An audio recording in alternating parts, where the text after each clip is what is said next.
ध्यानं मूलं गुरोर्मूर्ते पूजां मूलं गुरोर्पादं मंत्रं मूलं गुरोर्वाक्यं मोक्षं मूलं गुरोर्पः.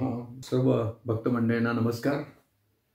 मी प्रमोद रेंगे आणि आपण पाहतात माझं यूट्यूब चॅनल मोक्ष गुरु रामकृष्ण सरस्वती गुरु. हा माझा 8वा व्हिडिओ आहे आणि आत्तापर्यंत मी मोक्ष गुरु या संदर्भात सद्गुरूंच्या गुणवैशिष्ट्याचं वर्णन करत असताना त्यांनी मोक्ष गुरु म्हणून जे काही त्यांना अधिकार मिळालेले आहेत त्या अधिकाराबद्दल मी आपल्याशी बोलत होतो. पहिले 2 व्हिडिओ तो मोक्ष आणि या सगळ्या संकल्पनेबद्दल मी घालवले आणि काही निवडक माझ्याकडे काही लोकांचे अनुभव आहेत त्याची मी आज आपल्याशी निश्चितपणे चर्चा करणार आहे. आणि आता ही चर्चा ही प्रत्यक्ष मोक्ष या संकल्पनेकडे सद्गुरू भक्तांना कसं पाठवतात किंवा कसं पुढे नेतात याकरता मी करतोय. आपल्याला मी ऑलरेडी सांगितलेलं आहे की ईश्वरी साक्षात्कार झालेले आणि परंपरेतील जे सद्गुरू असतात त्यांना मोक्षगुरू म्हणून संबोधलं जातं.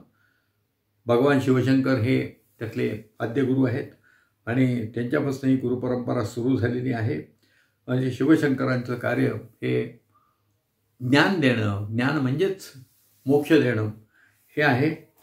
ज्ञान देणं म्हणजे परमेश्वराच्या शक्तीचा जोपर्यंत त्याला आकलन होत नाही तोपर्यंत मोक्ष मिळत नसतो, त्यालाच ज्ञान म्हणतात. अर्थातच असं ज्ञान हे एका जन्मात मिळत नाही, मिळतंय अशातला भाग नाही आहे. वारंवार जन्म घ्यावे लागतात. पण प्रत्येक जन्मानंतर जर गती मिळाली तर त्याला आपण सद्गती संबोधतो, हे मी आपल्याला आधी सांगितलेलं आहे. आता खरं म्हणजे मी माझ्या घरातल्याच अनुभवापासून एक सुरुवात करतो. माझं सध्याचं वय 74 आहे आणि माझ्या मातोश्री म्हणजेच माझी माई निर्मला रेंगे यांचं 2015 साली त्या आजारी पडलं, म्हणजे ती आजारी पडली होती आणि तिच्या फुफ्फुसाची अवस्था थोडी जरा बिकट झाली होती आणि फुफ्फुसाला सामान्य जाळी पडली होती. तेव्हा तिला श्वासोच्छ्वास घ्यायला देखील त्रास होत होता.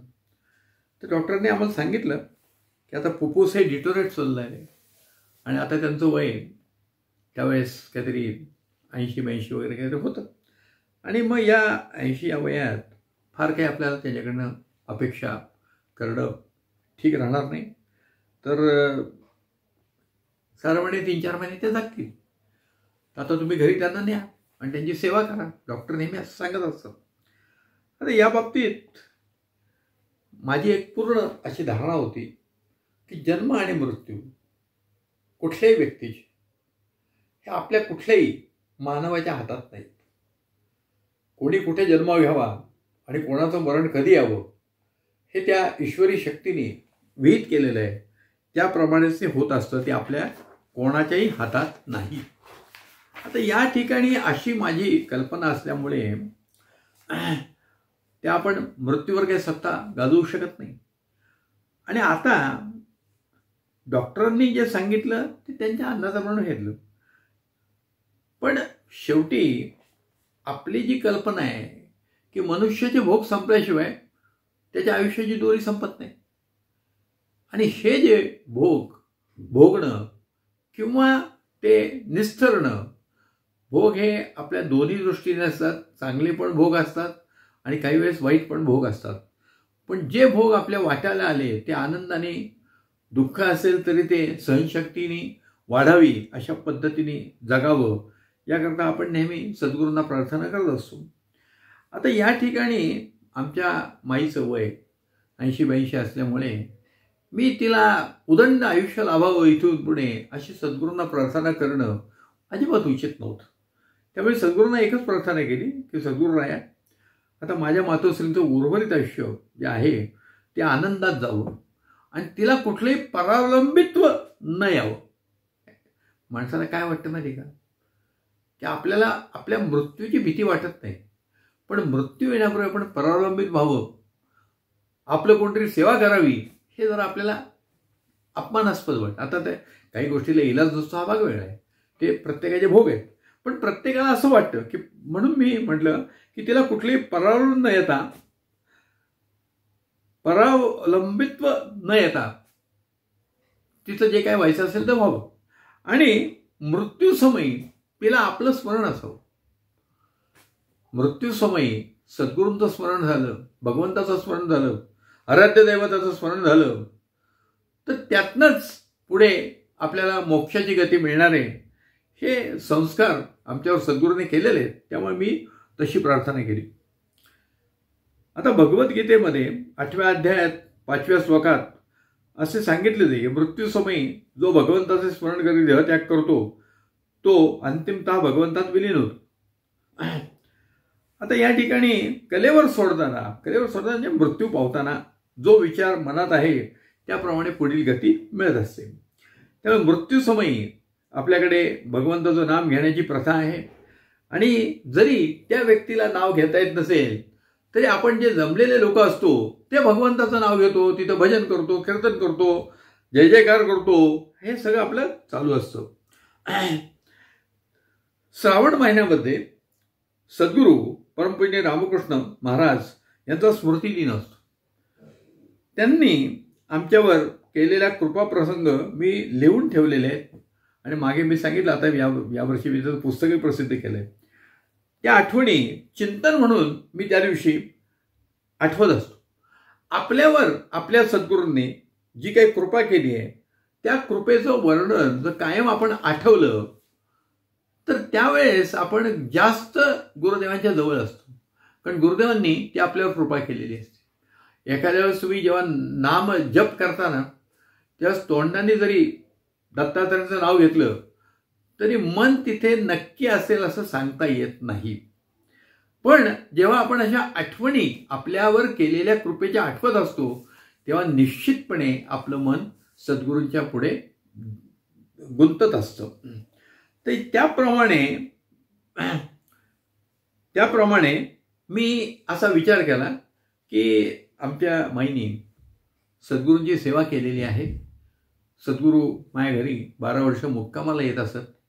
त्यामुळे आमच्या सद्गुरूंनी आमच्या आईच्या हस्त भिक्षा घेतलेली आहे, आणि सद्गुरूंनी जी भिक्षा स्वीकारलेली आहे ती निश्चितपणे योग्य आचरण करणाऱ्या व्यक्तींकडूनच ते भिक्षा स्वीकारत होते. त्यामुळे तिने ती सेवा केलेली आहे.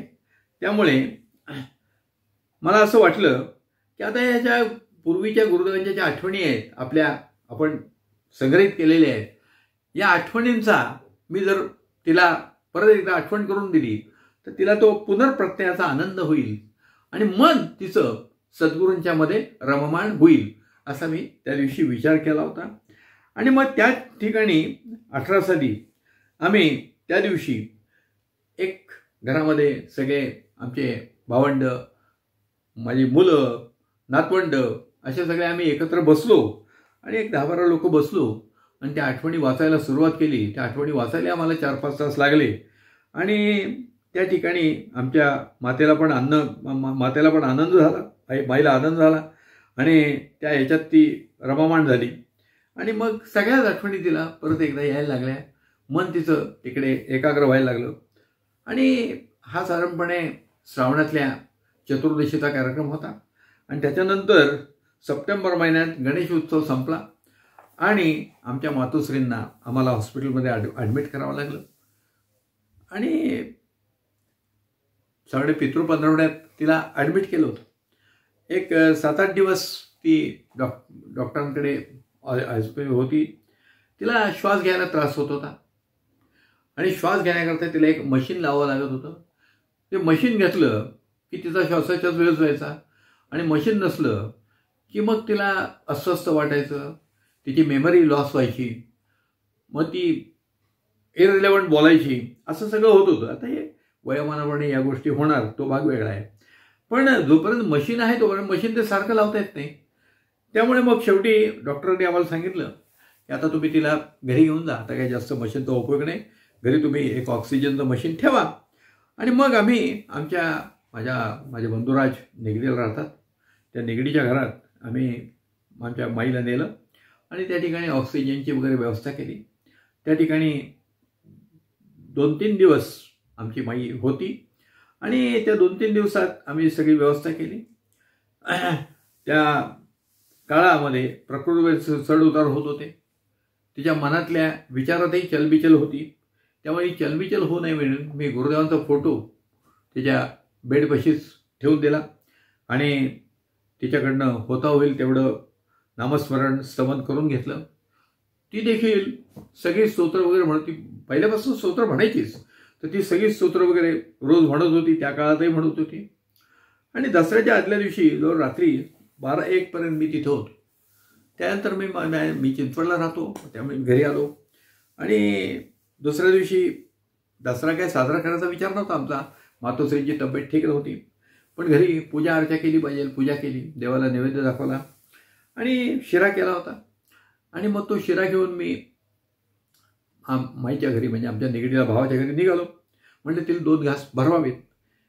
पण घरी गेल्यावर आमच्या भाऊजांनी म्हणजे माझ्या क्षिप्राने सांगितलं, अहो तिथे घसाला सूज आली आहे, त्यांना काही गिळता येत नाही आहे.